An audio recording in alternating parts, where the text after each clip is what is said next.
Lightroom is an extremely powerful editing tool, but if you don't know how to use it correctly, you're just sort of moving sliders. So this video is designed to be an intro tutorial to the Lightroom Develop Module. If you haven't already watched it, check out the video in the upper right-hand corner. That's the intro to the Lightroom Library Module, where I explain all the basics of the Library Module. In this video, we're going to be covering the Develop Module. This video is going to be extremely helpful for folks who are new to Lightroom and folks who've been using Lightroom for a little while but still have some holes that they'd like to fill in their knowledge base. We're going to walk through every single tab in the Develop Module panel on the left and the right-hand side and cover some very basic editing techniques to get you on your feet. Before we get started, I invite you to check out naturemike.com, where I offer some really great articles, in-field photography workshops, and private post-processing lessons. So here we are in the Develop Module. D is the keyboard shortcut to get here. If I wanted to switch back to the library, I could hit the E key to go to the loop view, or the G key to go to grid, and then D is develop. Those three key commands are really useful to remember, and I highly recommend it. First things first, you'll notice that my develop tab is blue. That's just because I changed my Lightroom settings, and I do have a video on how to do that, which I will put in the description of this video. If you'd like to change the color of the Lightroom modules, or if you'd like to add your name to the top Lightroom toolbar. So we're gonna go ahead and start on the left-hand side. The first thing is our navigator. If I click in here, I can zoom into the image and drag around with my mouse.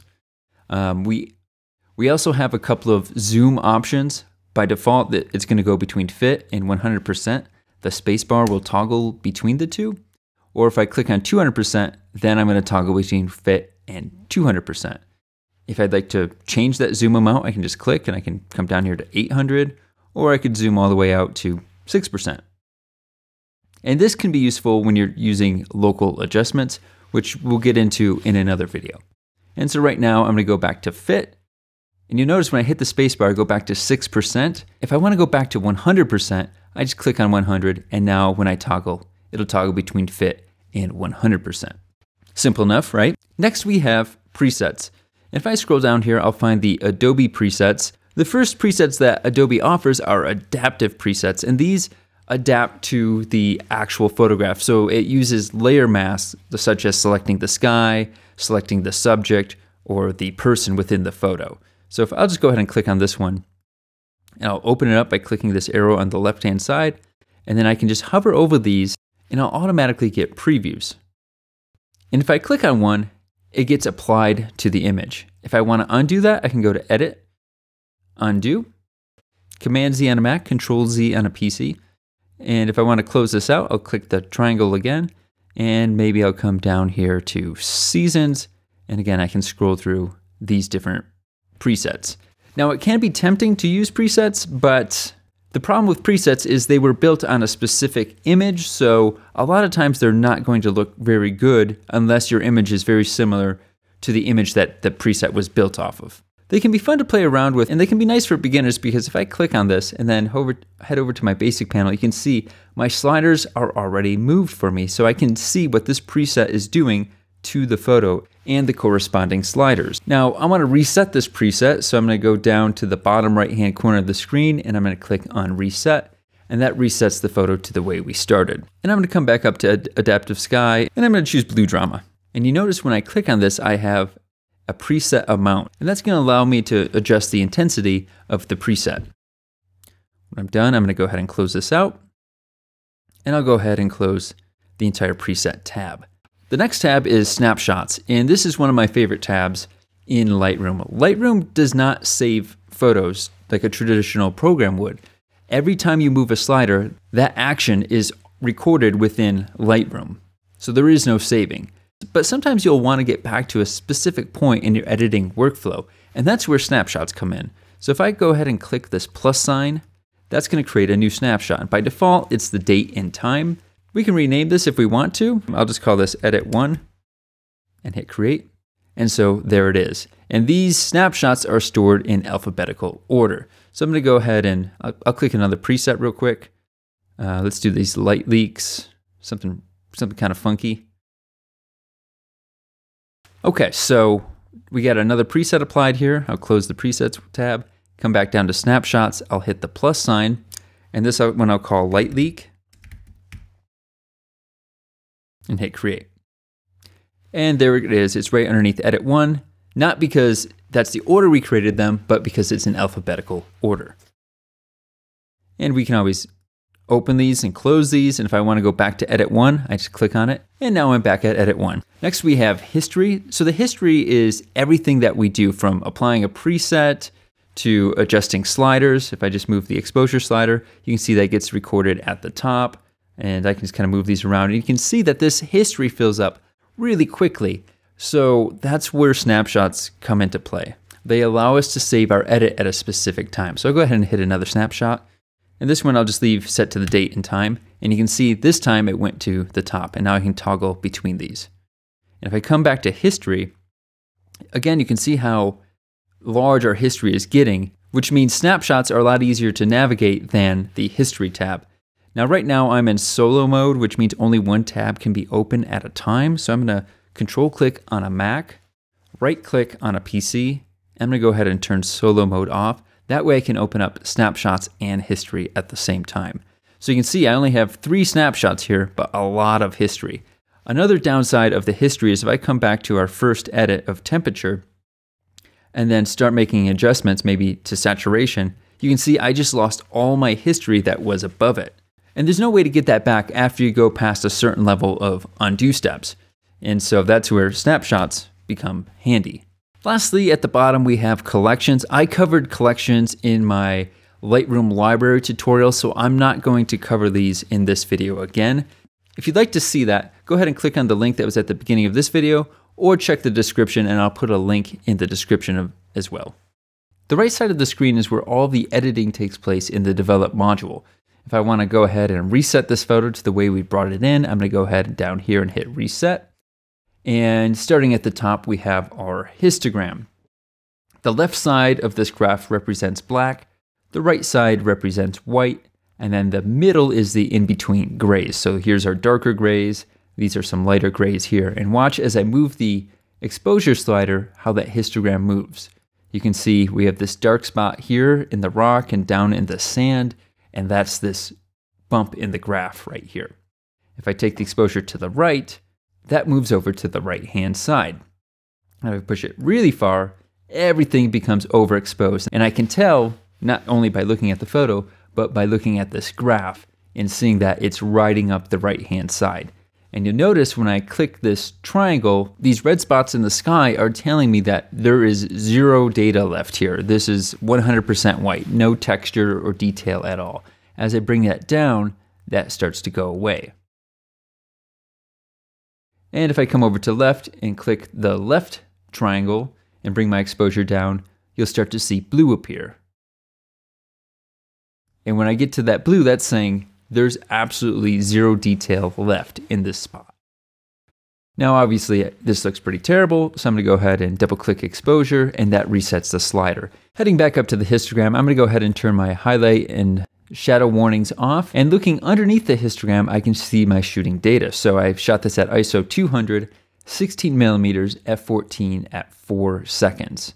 And underneath that it says original photo, and if I click on this, that would allow me to build a smart preview.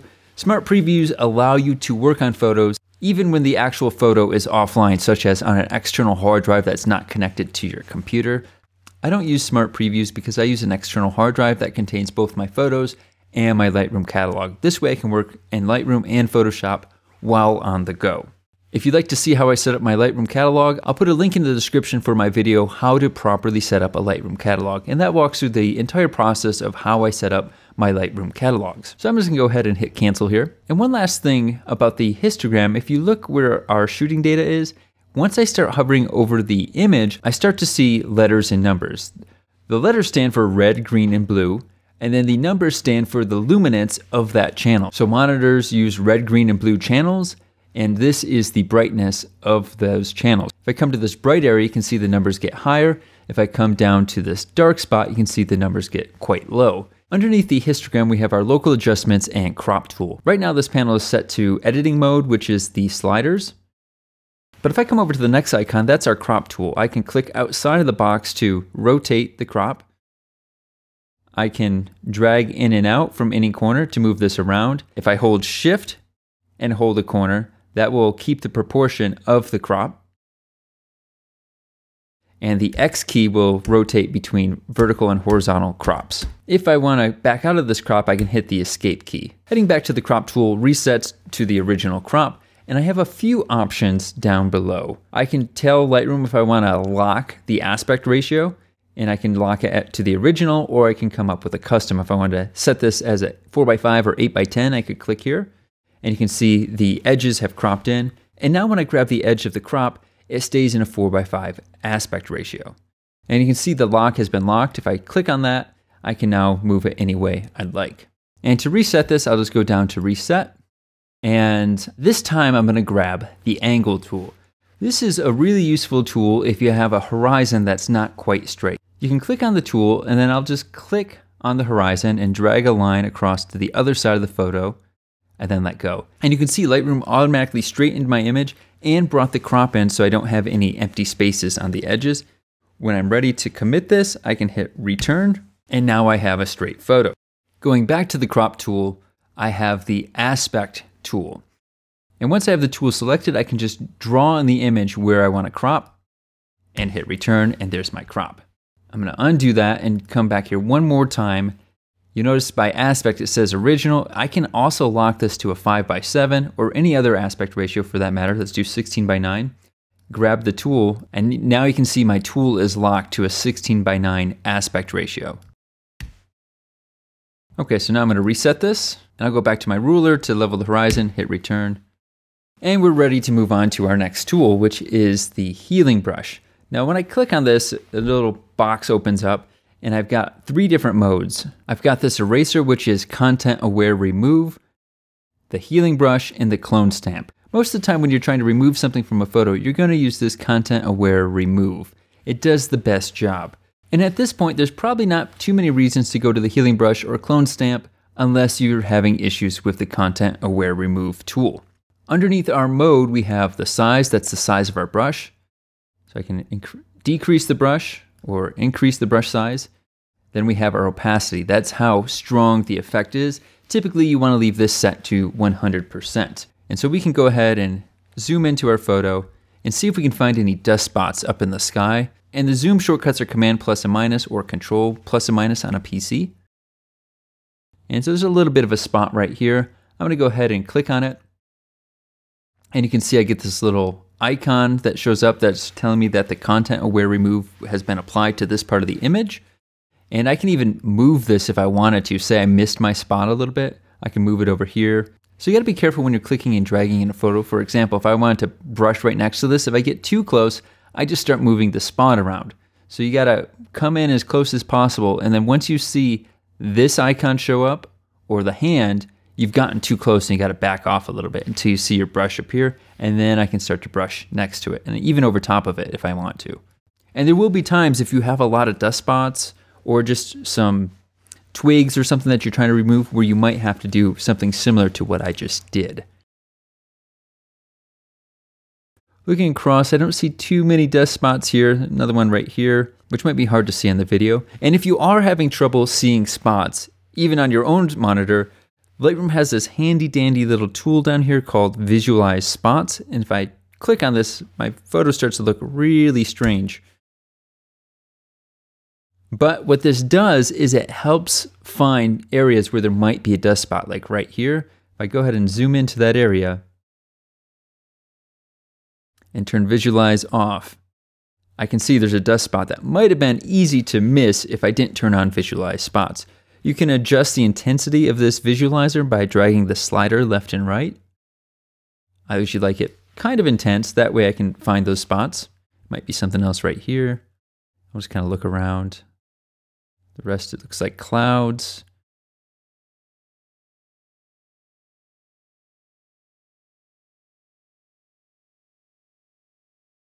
And I think we're good. To get out of this view, I can either just turn off my brush or turn off Visualize Spots, but then my brush marks will still be here. And right now, these overlays are set to auto. I can tell Lightroom to always leave them on, that way I know where they are. I could tell Lightroom only to show the selected brush spot, which I didn't have any selected. So if I wanted to come back, I can actually click on this. And now when I go down to selected, you'll see only that one shows up. Or I can tell it to never show them.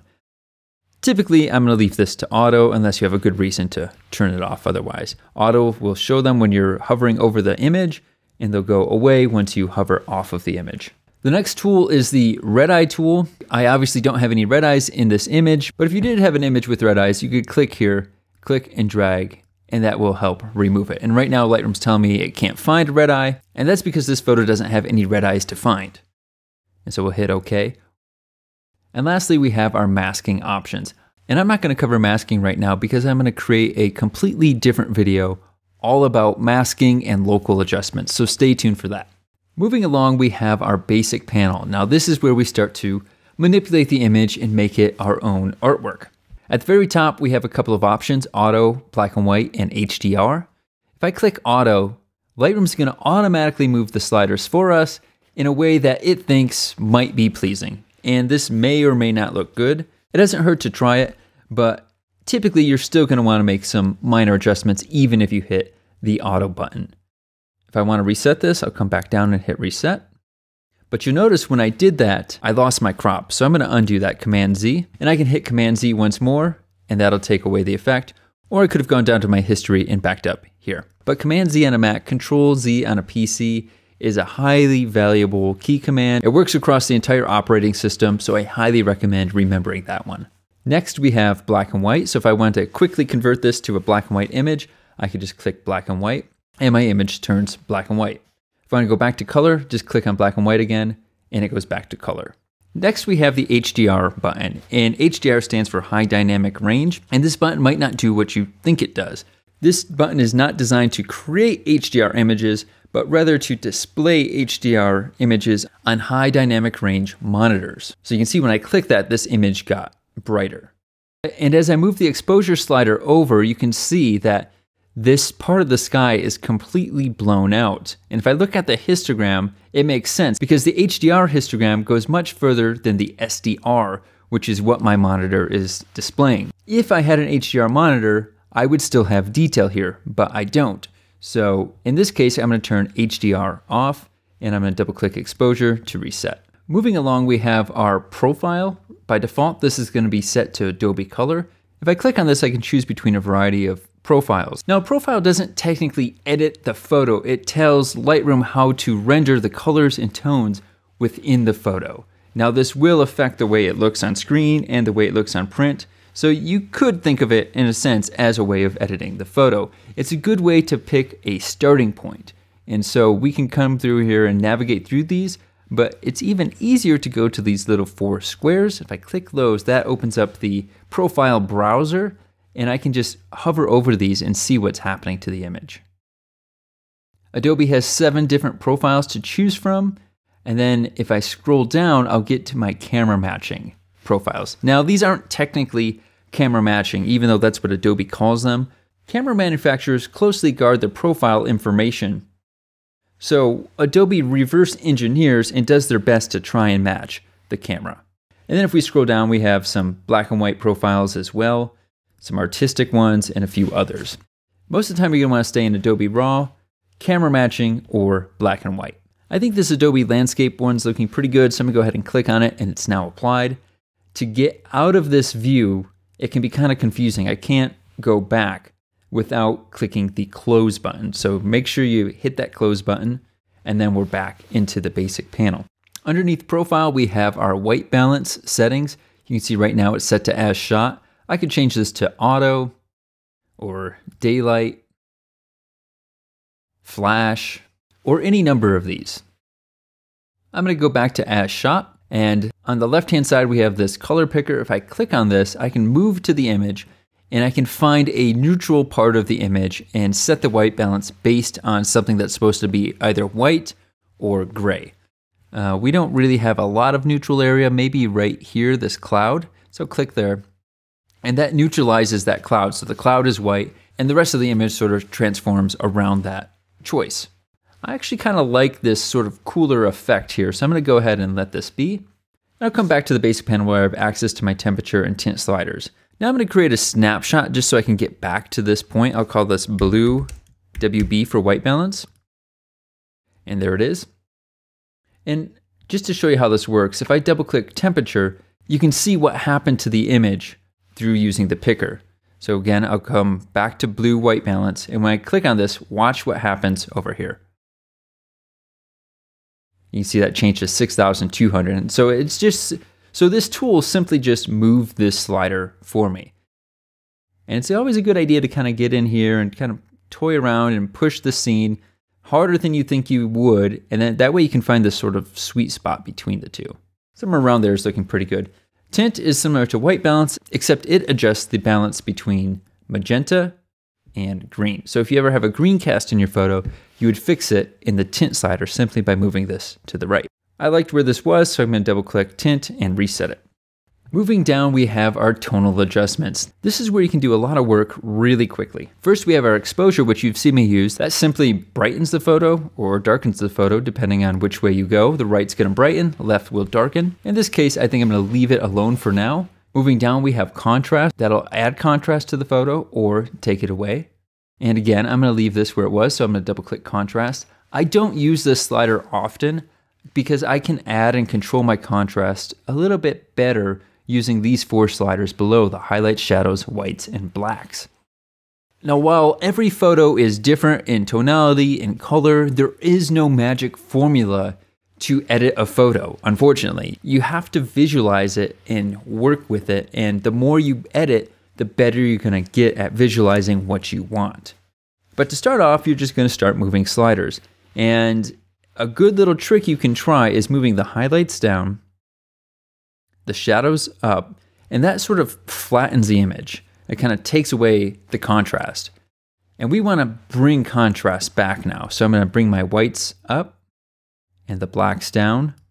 I'm actually going to pull the shadows down a pinch and maybe pull the highlights down just a little bit more.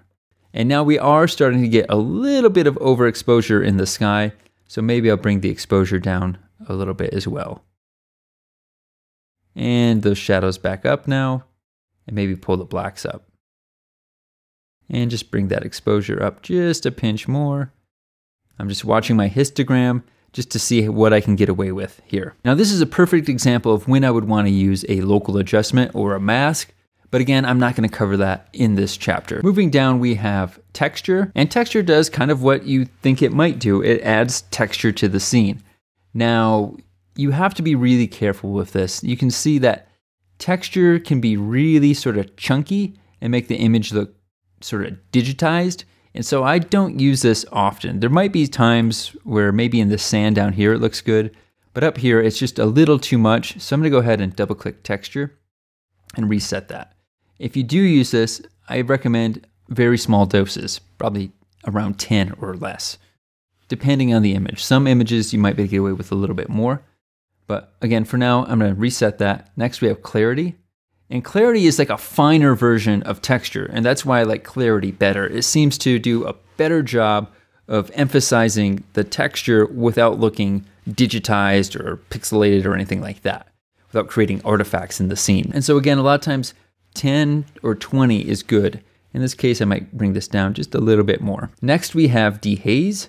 And dehaze is a way of adding contrast within the midtones. And so if I bring this up, it's going to kind of darken the image, make it pretty chunky and a little more dramatic. This also will cool off the image and sometimes make it a little green. So you got to be a little careful when using the dehaze slider. I'm going to back this off just a little bit, maybe something like that. But you can see with just these few edits in the Develop module, our image is starting to look a lot more dramatic.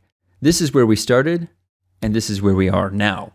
And to show the before and after, I simply hit the / key, and you can see it says before right here. If I hit it again, we're back here. Moving down, we have vibrance and saturation, and I don't use these very often because I like to adjust saturation through the color mixer, which I'll cover in a little bit. But since we're here, vibrance is what's called a skin tone preserver, so it's going to be heavier towards the blue tones than the warm tones, where saturation adjusts all of the colors equally.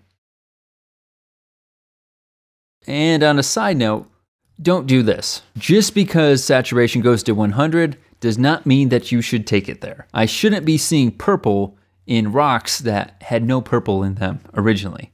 So we're gonna reset this and double click saturation, and there we go. Moving along, we have the tone curve, and the tone curve can be intimidating to folks, but don't worry, there's an easier way to use the curve rather than just clicking and dragging on it. But since we're here, I'm gonna show you a quick way to add contrast to a photo. So left side is black, the right side of the line is white, and if I click and create a point, I can start to bring down the darker tones. And if I click over here, I can start to lighten the lighter tones, which adds contrast. And if I think my darks are getting too dark, I can just click up here and start to drag up. If the whites are too light, I can click and start to drag down. I can always turn a panel on and off by clicking this eye icon to see the before and after, and there's not much happening, so let me just intensify this a little bit, and now you'll see the before and after when I click on that eye. If you'd like to permanently leave this panel off, hold the Option on a Mac or Alt on a PC, and you get these toggle switches. And I toggle that, and that will automatically stay off, and you can see that this is grayed out now. If I want to turn it back on, I'll hold Option or Alt and click the toggle, and it's back on. Now I want to reset that. The easiest way to do this is come down to Point Curve and choose Linear, and that's going to reset my line. So I know that might seem confusing and very complicated to some folks, but don't worry, because we have an easier way to adjust this curve. Right now this panel is set to the point curve, but if I come over to the left, I have this option, and this still gives me access to the point curve, but through sliders. And watch, when I hover over a slider, that's telling me what tones within the image I'm going to adjust. So here's my highlights, my lights, the darks, and the shadows. So again, if I want to add contrast, I come over to lights, move this to the right, come down to darks, move that to the left. And if I think my darkest of darks are getting too dark, I can take the shadows and actually bring them up a little bit, give them a little bit of a boost. And the great thing about the tone curve is I can fine tune what these sliders are adjusting. So if I come up here, I got these 3 triangles. If I want to tell Lightroom to only affect these shadows, the darkest of the shadows, I can move this to the left, and you can see the image just got darker. If I want to include more of the shadows, I can move this to the right, and you can see my shadows are getting lighter throughout the scene. And so you can really sort of fine tune your edits. And I don't recommend using just the tone curve or just the basic tones. I recommend using these two together. That way you can really refine your image. And the more you use these two panels together, the more you'll understand which tones are going to be affected. So we got some highlights that are getting blown out here. So I'm going to come to my highlights and bring these down a little bit, and maybe those whites a little. Something like that. Moving along, we have the color mixer. Now, as I mentioned earlier, I don't like to use the hue and saturation sliders. And the reason being is because I like to do my hue and saturation adjustments right here within the color mixer. Now, if this is your first time opening this, it's probably going to look a little more like this. But I find it's easier to go from HSL to color and then choose this rainbow wheel at the end. And that's going to give us access to all of the colors, the hue, saturation, and luminance. So if I wanted to desaturate the blue a little bit, I could do that, or I could make it really saturated. And then the other color that's pretty prominent in this photo is going to be purples and magentas. And if you're not sure if that color's in the photo, just crank the saturation slider really hard and you'll see what's happening.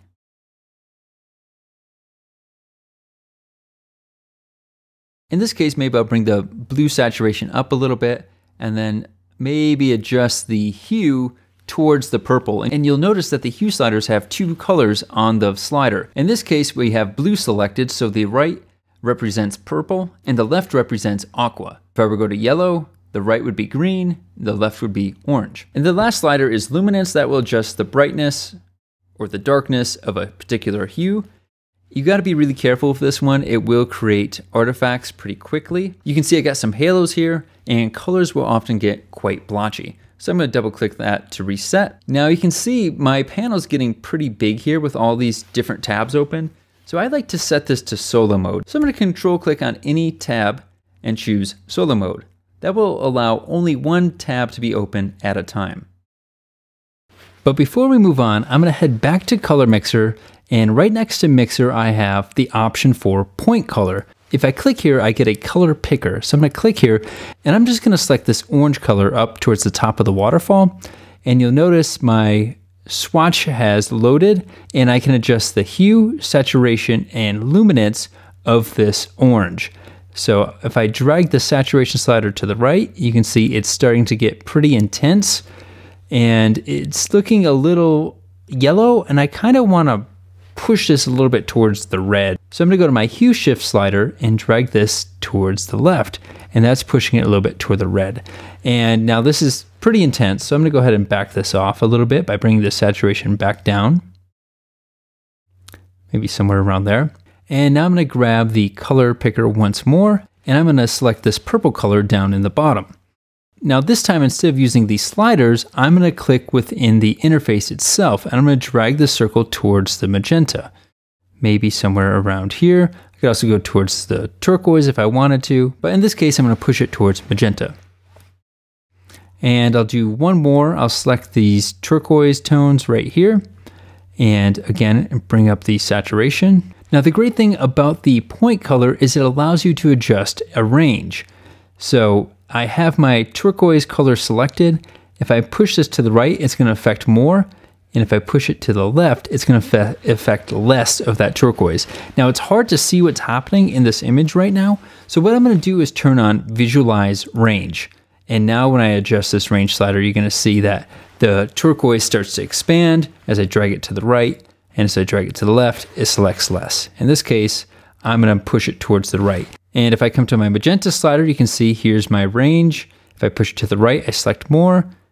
If I push it to the left, I select less. And lastly, our orange and yellows, there they are. And to turn off the visualizer, all I have to do is come back and uncheck this box. And there we go.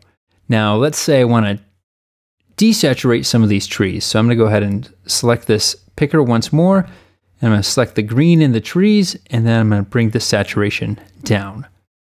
And I'm going to increase the range as well. Now, these rocks are looking a little funky up here, probably because of the orange adjustments I did here. So I'm going to select my eyedropper once more, and click right here. And I'm going to push this a little bit towards the yellow, and desaturate it just a little bit. And that's looking pretty good. Now I can turn this on and off by clicking the eye.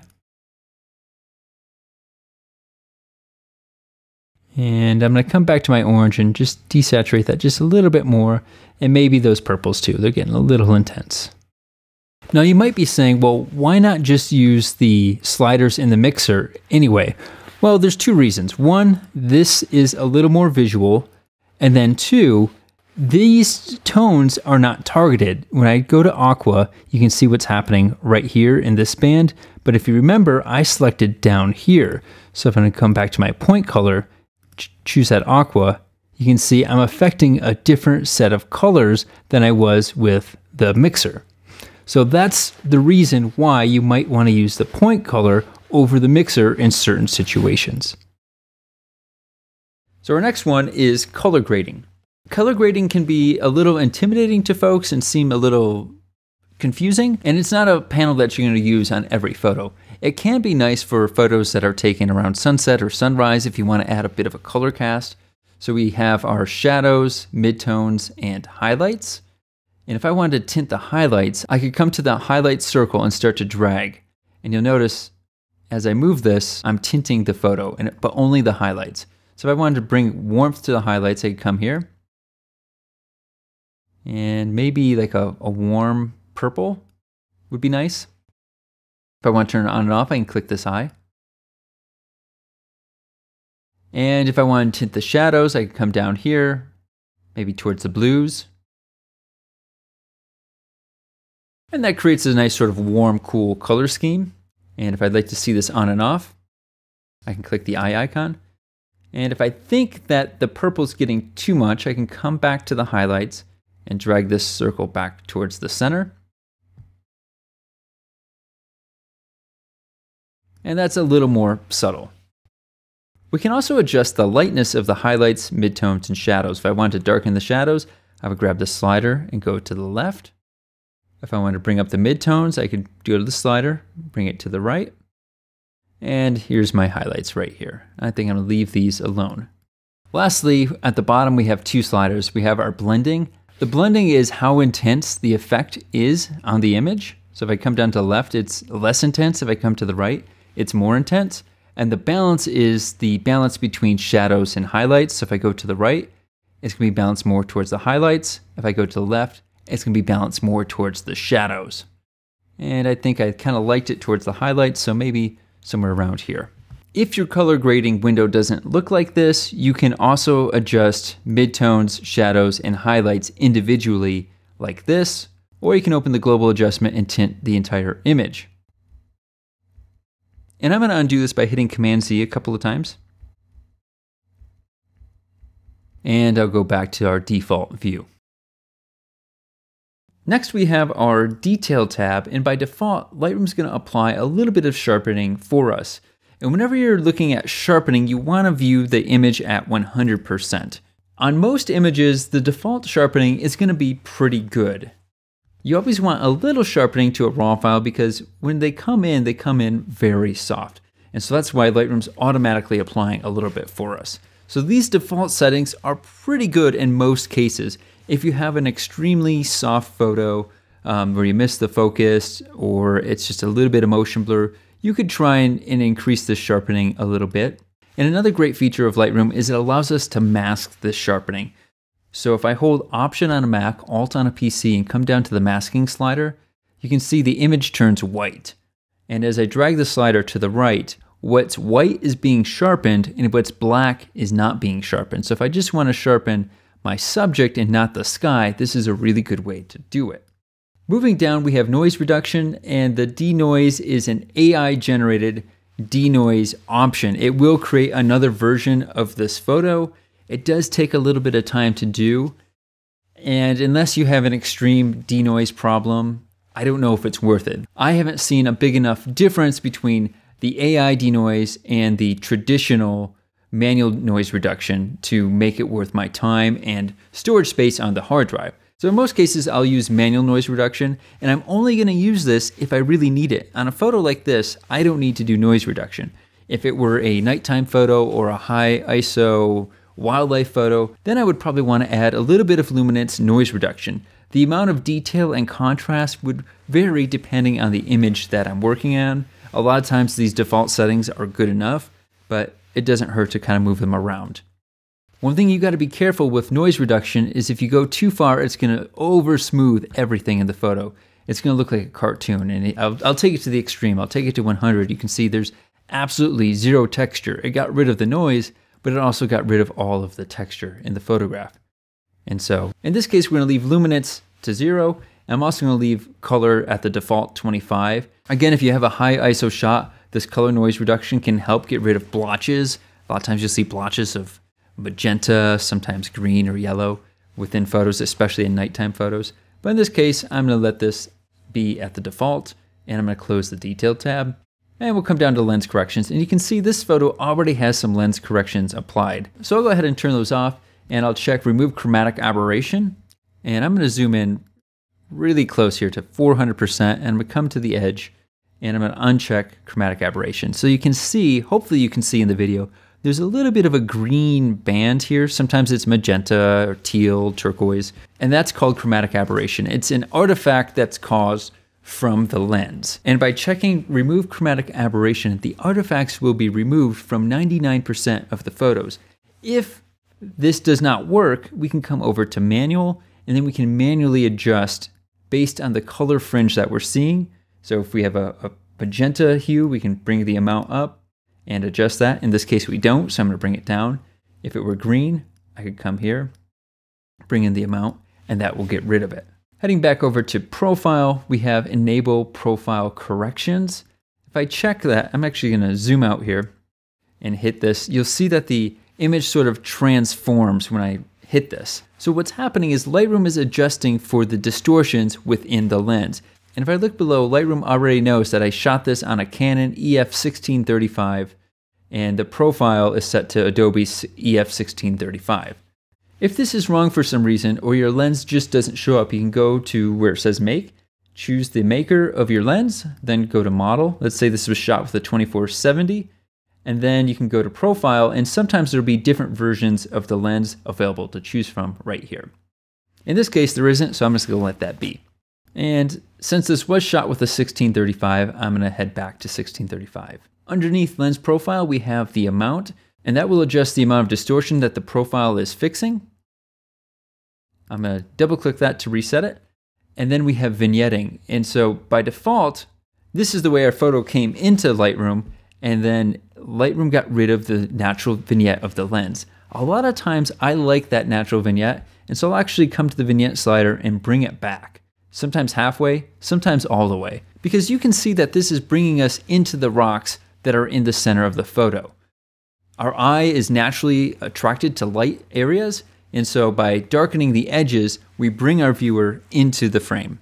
To demonstrate the Transform tab, I've changed images here because the last image did not have a lot of vertical lines. And so I've opened up the Transform tab and we have a couple of options. I'm going to show you the two most common ones that you're going to try here. The first one is Auto. And the software is just going to rotate the photo and potentially correct converging lines. So I'm going to turn this back off. And the next option we have is Guided. And this can be useful if you're doing architecture or if you're shooting up towards trees. It can help get rid of those converging lines. So we're going to go to Guided, and I'm going to click there, and then I get this little sort of tool, and I'm going to basically trace the edge of this tree, and then I'm going to find another tree that should be parallel to that tree. And you can see these ones are kind of going off to the left a little bit. This one's going off to the right. And so I'm going to click here, drag down to the bottom, and what Lightroom's going to do is straighten those lines. If I had horizontal lines in the image, I could straighten those as well. When I'm done with the tool, I'll go back and put it in its home, which is right there. Moving down, we have Level, which will level the image, basically make sure it's leveled to the horizon. Next, we have Vertical, which essentially does what I did with the Guided tool. It looks for converging lines and tries to straighten them out as best as possible. And lastly, we have Full, which is essentially a combination of the vertical and level. And depending on the image, you may or may not notice a huge difference. I typically don't use Full very often.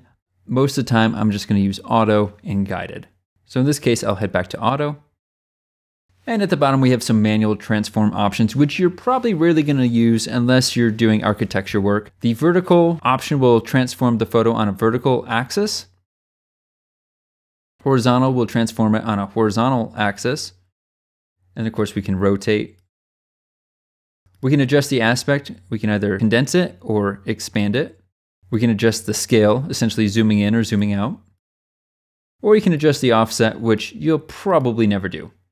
And lastly, at the bottom, we have the Constrain Crop option. So if I click this, you'll notice that my photo automatically gets cropped when I make adjustments, saving us one extra step in post-processing. Now, obviously, this is looking pretty bad, so I'm going to turn everything off by double-clicking Transform, and then I'm going to open up the Crop tool and bring my crop back to the original. In late 2023, Adobe added the lens blur option, and you can see mine says early access. So not all software license will have this option, but I think if you're in the US, you will most likely have it. And to apply this, we're going to click the apply, and it's going to analyze the photo. And basically what this does is it analyzes what's in focus and what's soft, and it allows you to create a bokeh effect. In this case, you can see it didn't do a great job along some of the edges of the trees, and it's even a little extreme. It looks a little fake. So where it says blur amount, we can take this down, and we can also adjust the amount of the image that's in focus. So this left side is close to the camera, the right side is far away. So if I want to bring in a little bit of that background, I can move this to the right.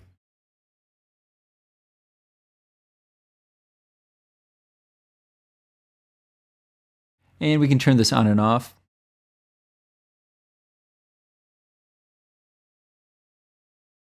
And that's starting to look a lot better. It seems like the software's still struggling a little bit.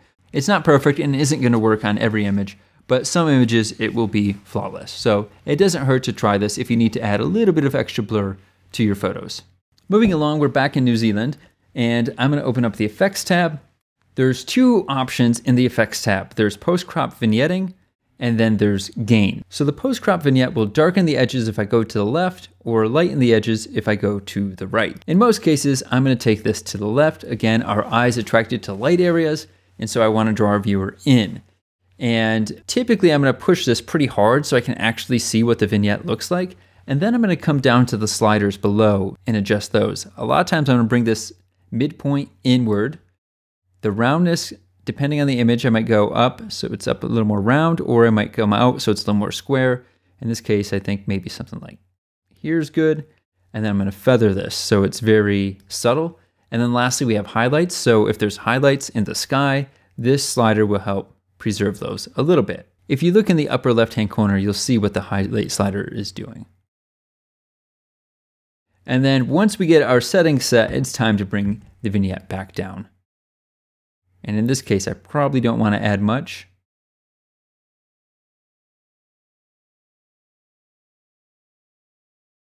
I might even take it down just a little bit more, just a pinch. There we go. Next we have grain. I don't ever use this, but if you wanted to add some grain to your photo, that's how you would do it. You can change the size of it, the roughness, all that good stuff.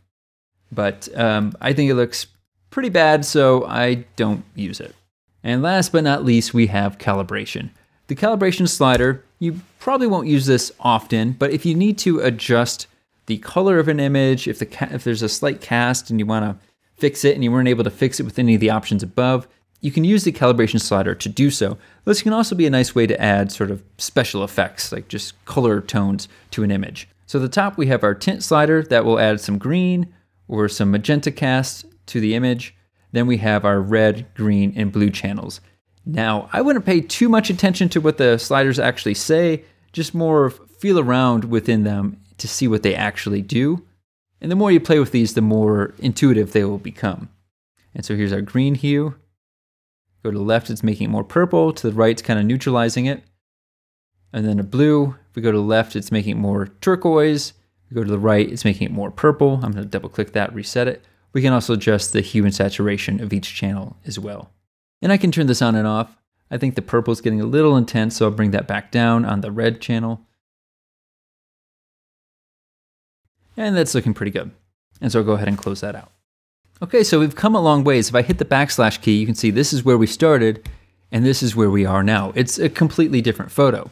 This one looks washed out and boring, and this one looks dramatic, and it kind of gives you the sense of being there. And that's what we're aiming for in our edits. Now you can see I've got these other photos that were taken around the same time, more or less the exact same composition. So what if I wanted to take the settings from this photo and sync them across them? Well, there's two ways to do that. One is I could click on a photo and then choose previous. And what this will do is it'll apply all the edits from my previous image that I worked on to this one. If I go up to basic panel, you'll see here's all my sliders. Now this image was a little bit brighter, so if I want to darken it, I can go to exposure and take that down a little bit. And I can continue to adjust it. The other way to sync your edit is to click on the image that's edited, and I will shift click on the last image that I want to edit. And if I want to take away one of these edits, I would command click on a Mac, control click on a PC, and that would take away the edit. And then I'm just going to hit sync. And then we get this dialog box, and it's asking me, what do I want to sync from this photo across the rest of them? In this case, I'm going to check all. I want to sync everything. And then I'll hit synchronize. And you can see my edits have been synced across all of the photos except for the one that I excluded. Now there's one other way we could copy our settings. So if I click in the frame of this photo, it'll unselect the rest of them. And I'm going to choose copy. And again, I get this dialog box. I can choose if I want to copy none, or I could check all, or maybe I click none and maybe I only want to sync the crop or the color grading. But in this case, I want to sync it all. So I'll hit check all, and then I'll hit copy. And then I'll come over to this photo and then hit paste. And you can see our settings have been synced. And what if I wanted to see the before and after side by side? I could come over to our toolbar and choose the YY icon, and that's going to show me a side-by-side comparison of the two. If I want the photos to be a little bit bigger, I can hit the tab key, and that's going to get rid of my side panels so I can see a little bit. And I can hit the L key for lights, and that'll turn off all the distractions of the screen, and I can really look at these photos side by side. To turn the lights back on, I'll hit the L key once more, and we can cycle through a couple different views simply by clicking this icon. So we can do a split screen, or top and bottom, or split screen horizontally, or side by side. To get out of this view, I'm simply going to click on this icon right here. I can also compare this photo with any other photo within my library. So I'll go ahead and select this photo and then click the RA icon, which is the reference view. And now I need to drag a photo from my film strip to reference. So let's just take this one. And so we can kind of compare those side by side. And again, I can cycle through the different reference views simply by toggling.